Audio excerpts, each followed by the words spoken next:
internautes qui nous suivent depuis Kewoulo TV. Alors, je suis Khadija depuis Kolda. Aujourd'hui, nous rendons visite à cette belle région qui s'appelle le Fuladu. Aujourd'hui, on est au CM1 pour le lancement officiel du mouvement Kolda Debout. Mesdames et messieurs, veuillez suivre avec nous l'actualité de cet événement.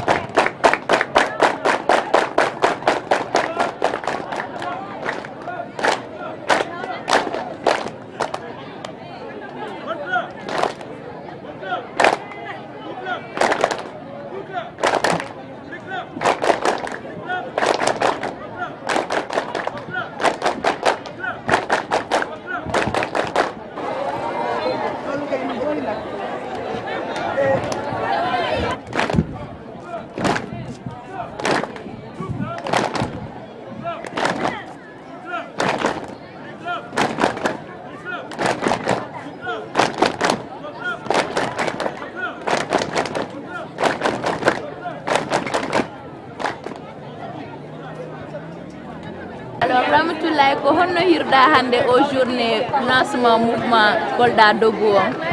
Mi nani ɓe haala inde honno dura enen groupe amen ono wiye Kawra min tawi min aru min tawe e mouvement makko on samna affaire makko on weeli men kadi addi ɗo lekkele docteur ji waɗi yimɓe ɓe ndaari yimɓe ɓe ɓanndu muɗum wisda yimɓe ɓe min noon ari mi heeɓi lekki kono ɓe ni il faut ha Dakar min noon falaka yaade Dakar cukalel tosuɓe mi jogui ala mo mbatteo gallam mi faala mi heeɓi lekki ɗi mi yaha hôpital régional mi ɗaɓɓa ɗon lekki mi ala ñiiƴe ley mi ala ñiiƴe ɗum woni ɓurɗen addude la sohli o walla lam ɓay kanko e Allah woni ballo faala o walla lam heɓa ñiiƴe min moɗe tun ñiiɗe fewnode mo wata ƴakkuɗe mi ala ñiiƴe ɗum ɓurlan addude mi nani ɓe haala inde dura meeɗamo yiide mais mi nani inde makko no komi yaanimo mo mi yiiɗo o sonami ɗe welti ɓura no holli no yiiɗi jama o min ari min wondi min jokkodiri e makko minen o woni sabu muɗum ha min ara min wonda e dura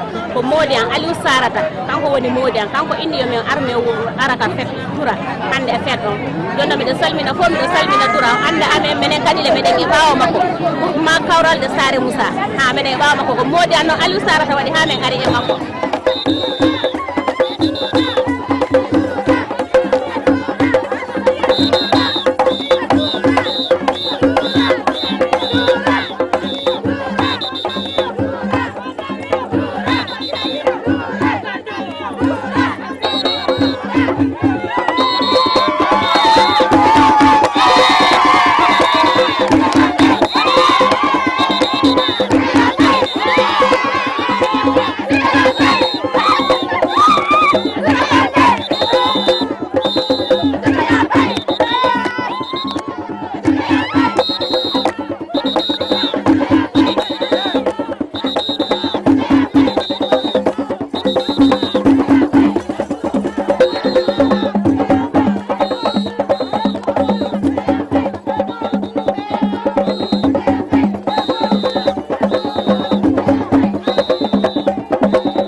noo gisee tey programme lancement officiel mouvement bi. ah kontaan nañ ci trop. noo gisee léegi financement yi dora di defal groupement yi. waaw ndax seetal jigéen ñi rek ñun kontaan nañ ci trop continuer bu baax ci li ko doon am amul loolu ko defee nag bu baax. mais léegi damay laajte yéen bu leen financé lan ngeen war a def lan ngeen di bëgg a def ci xaalis boobu noonu. maanaam liggéey bi ci am benn bénéfice.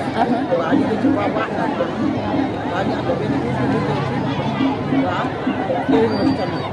Mbaalu ak Khady Sagna maman foo dëkk si Kolda. maa ngi dëkk Médina Chérif après école primaire. maman noo gisee mouvement bi ak organisation yeeg mouvement Kolda Debout dura indi ko nii ci wàllu Kolda ci diwaanu Kolda. sant ak yàlla bu bëri bëri bëri. ndax depuis début presque ñu ngi ànd ak Dura ci mouvement bi gisu ci dara lu dul yokkute parce que tey jigéenu Kolda dañoo sonn mais Dura dafa ñëw pour génnee ni ci tool d'abord il a organisé une consultation gratuite consultation bi c'était pour les femmes ndax gynécologue amoon nañ ko fi ñu am tamit benn cardiologue bu jàppale jigéen ñi xam nga ni jigéen moo gën a sonn parce que ñun ci accouchement surtout les femmes de Kolda boo déggee pour décédé ci accouchement rek xamal ne Kolda la mais bu mu xool loolu affaire bi métti ko ba tax mu dem Dakar indi ay gynécologue yu karaj ñëw fi faj jigéen ñi loolu alhamdulilah rabbi an ñu ngi koy sant ko gërëm mu dellu si ay école mu ne loolu doyu ma jigéen Kolda yéen ñëpp dinaa leen financer soxloo ma fi ngeen bokk ci mouvement ci parti bi ngeen bokk que ça soit parti opposant wala parti au pouvoir man dama ne jigéen Kolda ci kaw laa bëgg mu ñëw pour financer jigéen ñi kon Dura ci kaw ci kanam yal na la yàlla man menjeji tama Kolda wiyo Dura menjeji tama Flodu wiyo abe menjeji tama Dura wadi waduni firpano menjeji tama Kolda wiyo Dura menjeji tama Flodu wiyo abe menjeji tama panipitana gondi puladu menjeji tama Dura wadi waduni firpano menjeji tama Kolda wiyo Dura menjeji tama Flodu wiyo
nga jàmm yow la yo borom daily si a meɗi ton artay sabuna ton no weeli boo xiife ba duggu daily di nga lekk ba sax fa dëkk fa sànq bañ li nga def lañu bëgg ronu boo nawetaan gis nañu dëgg sa xol bu set nga seddalee di yeetalee di béggalee di dundalee comme di fuladu ngacci samde tampere wiro ñalede mayi keɓalɗi ɓeydo okkam jungo mi haldama gilo gañoɗi yiɗɗima saabu gollede mbatta duwanede kay babali jabo nawetan kolda wurti saabu ma piwɗi weltide gollede mbatta delis fuladu anta kala dimoɗi jaɓi ɗum dura waɗi waɗude firtorama min jejitama kolda wiyo dura min jejitama fuladu wiyo aɓe min jejitama pane fitta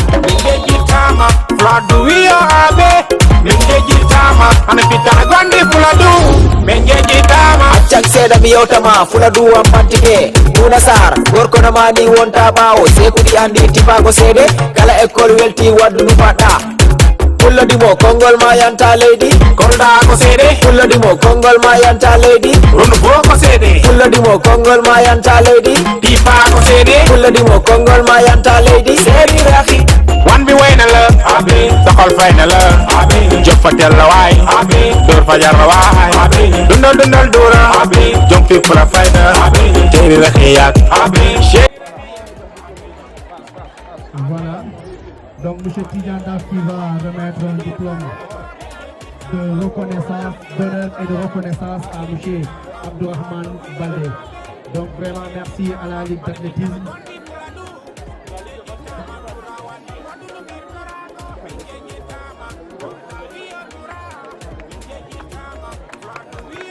Voilà, merci beaucoup.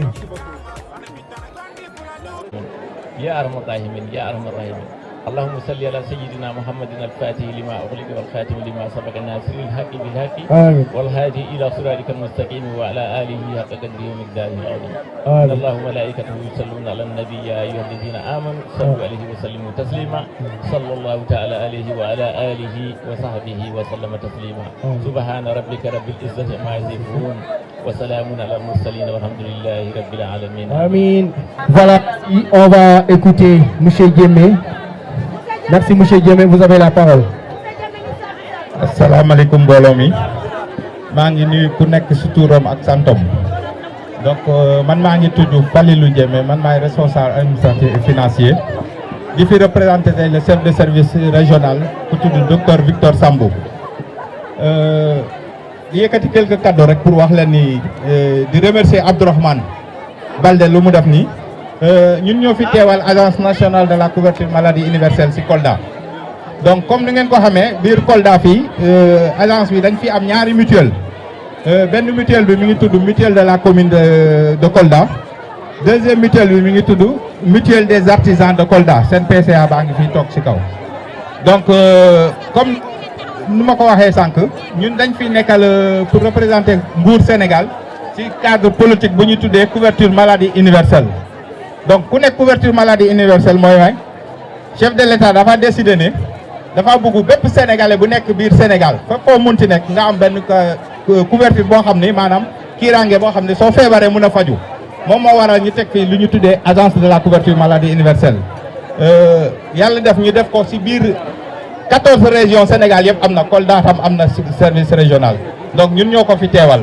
donc suñu liggéey mooy di ñaax nit ñi ñu dugg mun a am couverture boo xam ne suñu feebaree mun a faju soo demee hôpital tey nga am carnet bi suñu carnet da lay permettre bépp faju boo war a def yow 20% rek ngay joxe mutuelle yi représenté agence bi fii fay le reste 80% yi mutuelle moo koy jël en charge loolu neex na wala neexul moom am na yéene dugal 5000 personnes ci mutuelle Kolda yi donc ñu ci def li ngeen di ñaan mooy ngeen jógee mutuelle commune bi mi ngi mairie beneen mutuelle bi des artisans mi ngi yoon hôpital régional léegi nag ku ci bëgg yeneen information ñun ñu ngi Bouna derrière la pharmacie service régional foofu la nekk donc ñu ngi leen di ñaan Kolda ak Koldoise yi ngeen pexe daal balaa déwén suñ fi ñëwee ne ñëpp am dugg nañ ci couverture maladie universelle merci beaucoup.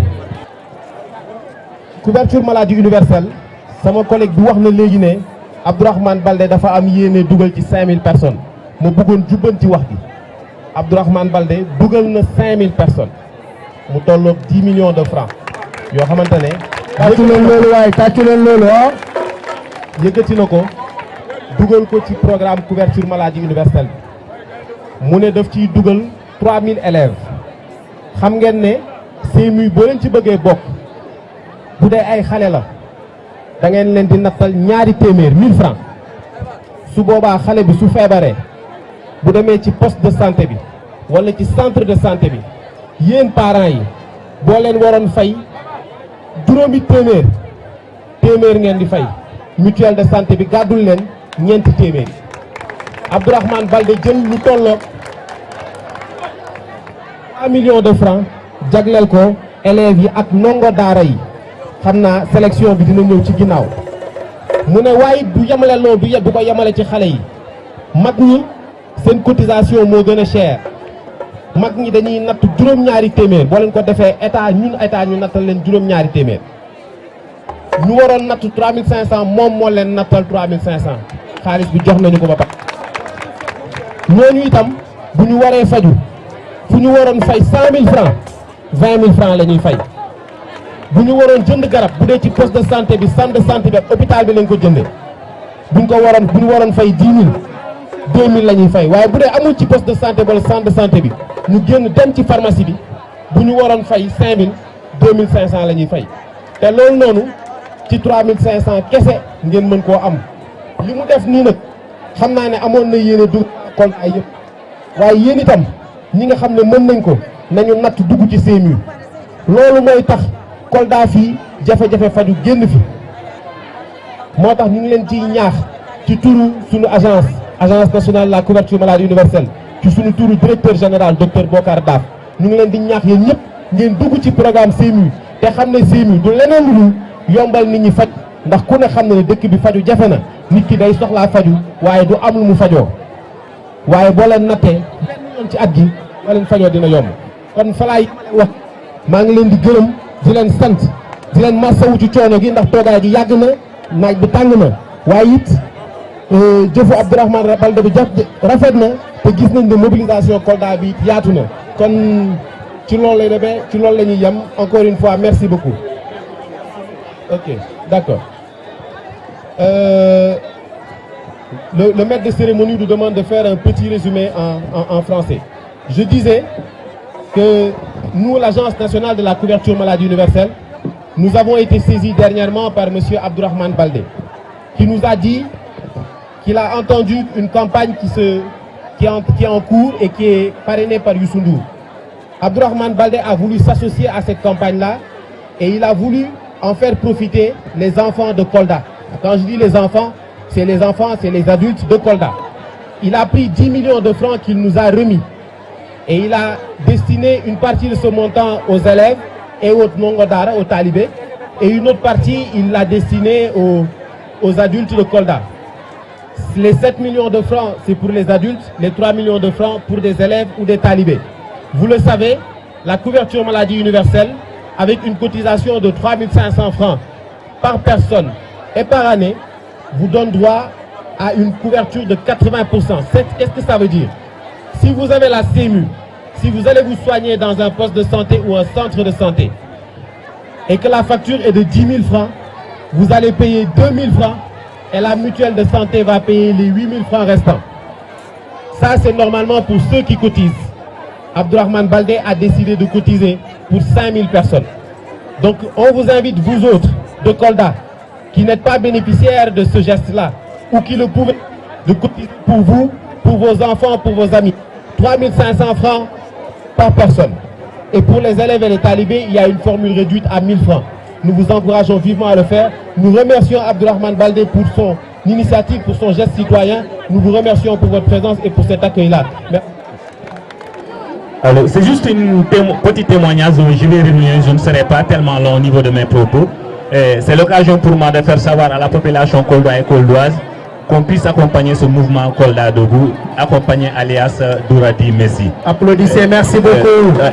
C'est un monsieur vraiment qui m'a trouvé dans des situations délicates et qui a accepté de m'accompagner parce que là, comme ça, je discute avec vous. C'est un honneur pour moi parce que c'est au niveau de ce CM que j'ai fait 6e à la 3e. La seconde au lycée, après le bac, je me suis orienté dans la santé. Quelque chose est arrivé à mes yeux.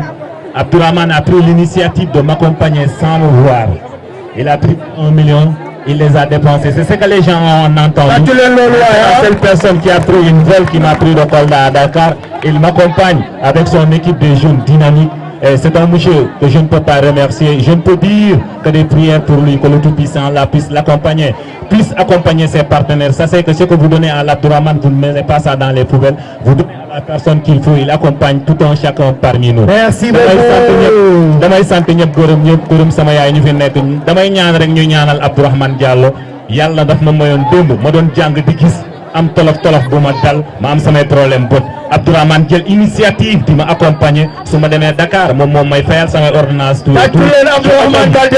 ci otom la may dugal ma dem hôpital loolu ak loolu du lépp nag la ñuy wax mais maa ngi koy sant di ko gërëm di ko ñaanal yàlla gudd fan wër ak wër di ñaan Kolda ñu jàppale ko ci yàlla tax nitu social la nitu développement daf ko jël gisuma mu accomplir mu topp ci fee bi kon nag ñoo ngi ñaan yàlla mi dara teewul yàlla mi mën teggi nattu yàlla nañu yàlla teggil ba mu mën a jaakaarloog moom mu xam maay kan ma xam moom mooy kan Abdourahmane dinaa la yàlla merci beaucoup. jeunesse coldoise bi fi nekk di nuyu suñu journaliste yu baax yi fi nekk nag ñoom dara duñ ko def seen ginnaaw di nuyu nag femme groupement yi nga xam ne dañoo adhéré ci Kolda Debout ndax femme groupement yi nga xam ne dañoo adhéré ci Kolda Debout ay femmes yu jàmbaar lañu saa yi ñu leen soxla dañuy bàyyi seen yitte yëpp ñëw wuyu Doura kon Doura ñu ngi lay sant de passage di la gërëm te di leen wax nag ñun waa Kolda amuñu leneen lu ñu jàpp lu liggéey ak Doura ndax nee na développement la bëgg te ñun développement moo ñu soxal donc groupement yi fi nekk yi nga xam ne war nañu am financement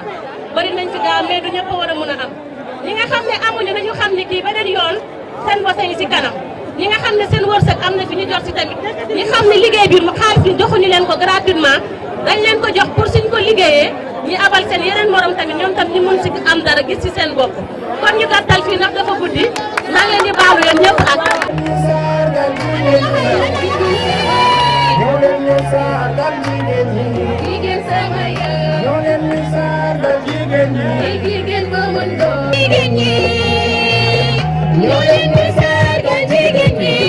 ko jéema doon bay saaga di xarma yërëm ko suuf ko tarbiyu daf ko waay ndam nga fay yow fajar fële kër gi sang xale yi defar nekki juróom ñeenti weer ñaari at ci weer yomb da zéro ko debbo yani jetten Allah sabu debbo ko lamɗo debbo ko gaynde ɓe rewɓe lora ko pasa bolar jamo fitta o debbo o jibbini wajo jibbini gando o debbo mawnini andini nando e ñaamo o debbo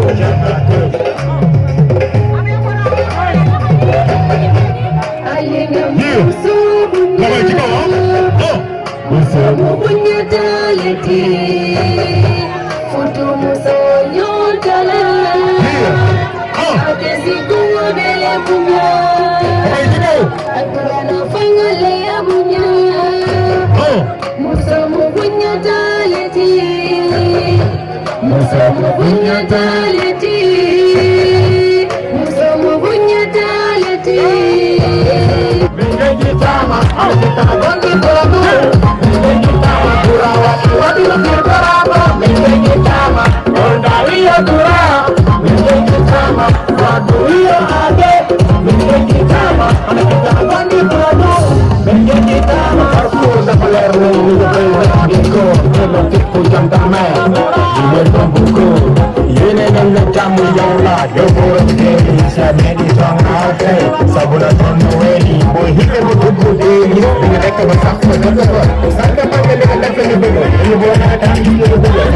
ke sebe lede yeke lede dege lede dingala Kondi fula dunga ci sando tampe wiro Nyalede mayi ke bandi bogo Okkam jungo me halama Adine mani hidima Sabu golle me mata Dua nene kaya baba jabo Netan kolda wuki sabu watu de wenti de golle me mata There is dua du Lado anda Aladi mani mani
wata ƴettude ɗi outiji ara jonna population ji ɗin ɓe wawa wadde koɓe nafitoro on mi torike kala ɓiɗɗo fuladu woni politicien wona politicien kala wawanɗo hoore mum yo ar wallito fuladu par ce que ko enen wawi développude fuladu wona goɗɗo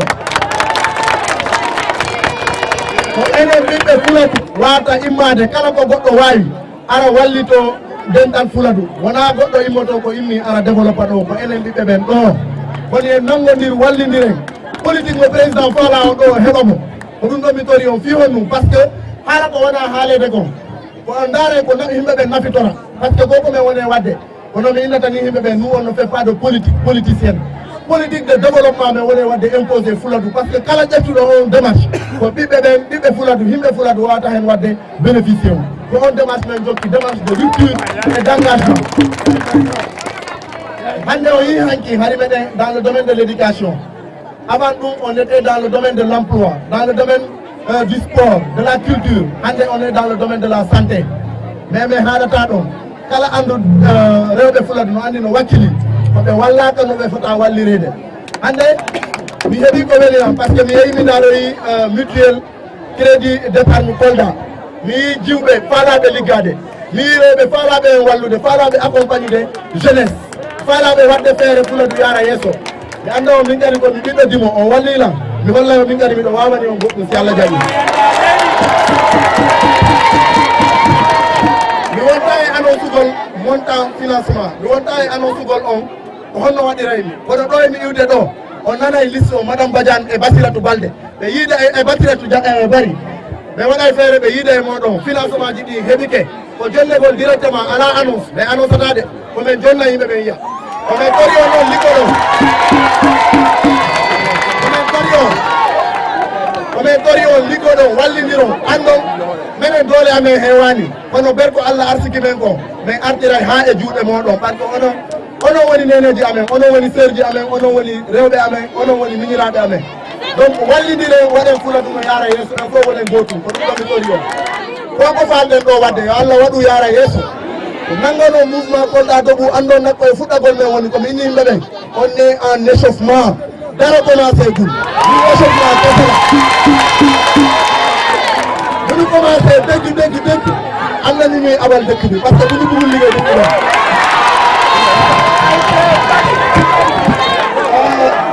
si yawti ɗum meɗen addani yimɓeɓe un peu de masque ji andiranta yimɓeɓe no landa o période o ɓe etoɓe jogo ɗi masque ji par ce que maladie o ko maladie muusuɗo teɗe andi Fuladu y a pas tous les médecins les prises en charge ɗo eɓe andude ko honno woodi hara ko muusi waɗi ha paari joni meɗen tori o saabi Allah waɗon attention moƴƴa e rencontre ji ɗi waɗon feere yimɓeɓe anda o watti ɗo wona interdiction président o inni ko inni waɗe différé ha yimɓeɓe wawa wadde contenir maladie o ñawde yimɓeɓe meɗen jogui kadi honoynete des spray pour yimɓeɓe okkore ɗo eɓe wuude ɗo ɓe okkora on ko yimɓeɓe sotoro waɗa désinfectant ji masque ji ɗi mi andi fof wawata heɓude kono wawɓe heɓude ɓe en tout cas yo waɗɗi utilisé anda o période ɗo ko période prévention enen wonɓe Fuladugaɓe ko hedditi ko mbiɗo andi programme o mi waɗay déroulé par ce que kono mi inni ni rewɓe ɓen wona finance ugol o ina o yehide dès le mois prochain on commence un programme de formation pour les femmes on fait un programme de formation pour les jeunes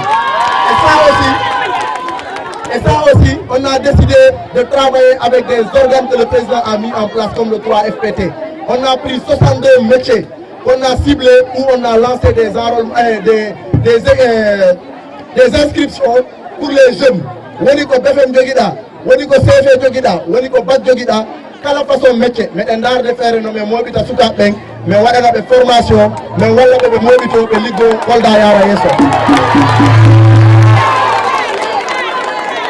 engagement momin jogani Kolda o mi sikkani goɗɗo no wawi ɗum découragé de engagement momin jogani Kolda o mi sikkani goɗɗo no wawi ɗum ruttinde ɓawo ko non ɓori o minen kadi ko wallo men no o engagement salo ñifude par ce que Kolda ɗon andi si goɗɗo immike reɓɓe aray kono si ɓurini seeɗa a nodda ɓeynama no c'est que c'est à dire komin tori o mobilisation mo waɗɗo il faut continuer à vous mobiliser pour le développement de Fuladu pour le développement de Kolda et pour votre propre développement ko ɗum ɓen tori o miɗo waɗa remercier l'agence de couverture maladie universelle parce que c'est avec eux qu'on a lancé ce programme ko o wattu ɗo yimɓeɓe foti fuɗɗade windagol ngol ko o wattu je vous demande solennellement d'inscrire surtout les femmes je vous demande sur les 5000 inscrits, que ce soit pour les élèves, que ce soit pour les femmes et les autres en tout cas bénéficiaires, que les femmes soient prioritaires, s'il vous plaît.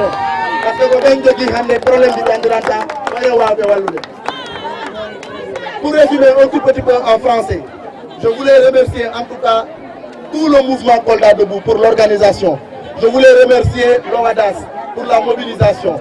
Je voulais remercier le CAM, Kolda Assistance Médicale, pour le travail qu'ils ont abattu. Je voulais remercier spécialement l'Agence de couverture maladie universelle pour ce programme très ambitieux du président de la République. Je pense qu'aujourd'hui, ce que le président a fait pour essayer d'aider les populations, c'est aux enfants de ces terroirs de se lever, pour prendre les programmes mis à disposition et les amener au niveau des populations les plus reculées, pour qu'ils puissent bénéficier de tous les avantages, parce que nous n'y sommes pas. C'est pour nous tous. Il faudra que chacun, de là où il est, de chacun, de ce qu'il est en train de faire, qu'il s'organise pour aider les populations. Parce que il n'y a que nous, fils des terroirs, que tu sois de Kolda, que tu sois de Djalambé, que tu sois à Kédougou, à Dakar, à Thiès, que tu te lèves, tu prennes les programmes qui accompagnent les populations et tu les accompagnes. Que les festivités, que les gens les oublient, qu'on accompagne les populations dans des programmes de développement, dans des programmes qui permettent les gens de s'en sortir. Aujourd'hui, je pense que nous nous sommes réunis, malgré qu'on ait demandé un différé des événements de regroupement. Mais on ne pouvait pas reculer parce que c'était un événement dans le domaine de la santé. C'était un événement où on a l'obligation de venir faire ce qu'on appelle une petite sensibilisation concernant l'enrôlement qui est en cours, mais aussi sur la maladie virale que tout le monde est en train de parler à travers le monde. Que les gens prennent leurs précautions. Nous, on a essayé de donner quelques sprays, des désinfectants et quelques masques pour accompagner les populations du Fouladou. Mais que vous sachiez que c'est une maladie très grande. Vous savez qu'en Fouladou, nous n'avons pas toujours les bons médecins. Pas parce qu'il n'y en a pas, pas parce qu'il y en a et que les gens ne travaillent pas, mais parce qu'il n'y en a même pas. Donc mieux vaut prévenir, mieux vaut essayer de sensibiliser pour que les gens se prémunissent de cette maladie très virale qui est en train de ravager à travers le monde. Donc nous, notre action, c'était une action de sensibilisation, c'était une action de lancement de l'enrôlement des 5000 bénéficiaires pour la couverture maladie universelle. Notre action, c'est une action qui, en tout cas d'après ce que les gens nous disent, c'est la rupture parce qu'on préfère faire des actions de développement que des actions purement politiciennes. C'est ce qu'on est en train de faire. Pour les femmes, nous avons un programme. Comme je vous ai dit, nous ne sommes pas là pour annoncer des financements. Les financements sont effectifs. Organisez-vous autour de Mme Badiane et Bassiratou et le mouvement Kolda debout. On vous donne les financements. Dès ce lundi, vous allez aller travailler. Quand vous finissez, vous retournez l'argent parce qu'il n'y a pas d'intérêt. Vous retournez ce qu'on vous a prêté pour que d'autres femmes en bénéficient, ainsi de suite. Il y a un programme spécial qu'on est en train de travailler avec la mutuelle des femmes de Kolda ici. La mutuelle d'épargne et de crédit. Madame Touré, on est en train de travailler sur un vaste programme de financement organisé de telle sorte que toutes les femmes du Fouladou puissent en bénéficier. Il y a d'autres programmes qui vont suivre, des formations. On a décidé d'engager le 3FPT pour essayer de travailler avec eux, voir comment organiser les jeunes allant de celui qui a le CFE du CM2 à celui qui a le bac en passant par celui qui a le BFM. On les organise dans plus de 62 métiers. On va lancer cela dès le mois d'avril pour organiser les jeunes et voir comment faire les formations. Pour les femmes, on ne s'arrête pas à vous financer. On vous prépare un programme de formation, de gestion et de management de vos financements. Parce qu'il est très facile de prendre un financement, mais souvent difficile de rembourser. Maintenant, pour éviter cela, nous, on va vous faire un programme dans la transformation des produits alimentaires, dans la transformation de plusieurs types de produits, mais aussi dans le management de vos formations et de vos financements. Ce que nous demandons, c'est que vous soyez attentifs. Le programme du mouvement Kolda Debout en est quoi, c'est balbutiement. On n'a même pas encore démarré tout ce qu'on a prévu. Ce que je vous dis, si on se donne la main, comme on dit et comme tout le monde le dit, ce sera Kolda au go. Tout le monde citera Dakar à côté de Kolda. On ne citera pas Kolda comme la dernière des régions, comme des gens qui ne sont pas instruits ou des gens qui sont dans l'extrême pauvreté. C'est à nous de décider, les enfants de Kolda, que cela s'arrête. J'en appelle à tous les fils de Kolda, que vous soyez politicien ou pas, que vous soyez dans l'administration, que vous soyez dans l'économie, que vous soyez même un boutouman, venez travailler ici, votre programme ici pour développer la ville de Kolda. Wassalam. Dans le cadre du lancement officiel de l'enrôlement de la couverture maladie universelle. Alors je suis là présent avec un monsieur du mouvement Kolda Debout que je vais laisser la parole. Il va se présenter, après on va continuer par une question bien sûr. Merci beaucoup.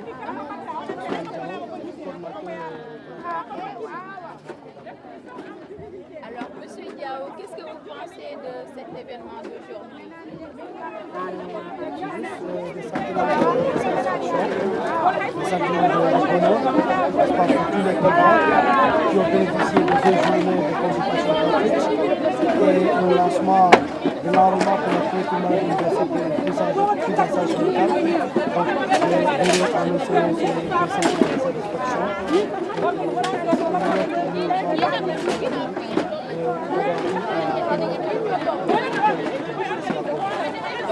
Alors vous avez commencé depuis hier à ce que je sache. Effectivement, nous avons commencé depuis hier les consultations pratiques sur toutes les spécialités. Les Coldiens sont venus répondre à l'appel. Ils ont été consultés. Ensuite, pour ceux qui ont eu des urgences, on leur a donné des médicaments gratuitement. Et ensuite, surtout en ophtalmologie, qui était une demande générale de Coldois. Nous avons mobilisé plus de 3000 paires de lunettes que nous avons donné aux patients qui avaient besoin de faire des lunettes. Donc, machallah, pendant 2 jours, hier et aujourd'hui, on n'a pas arrêté de rendre ça. Est-ce que vous avez eu des difficultés pour l'organisation?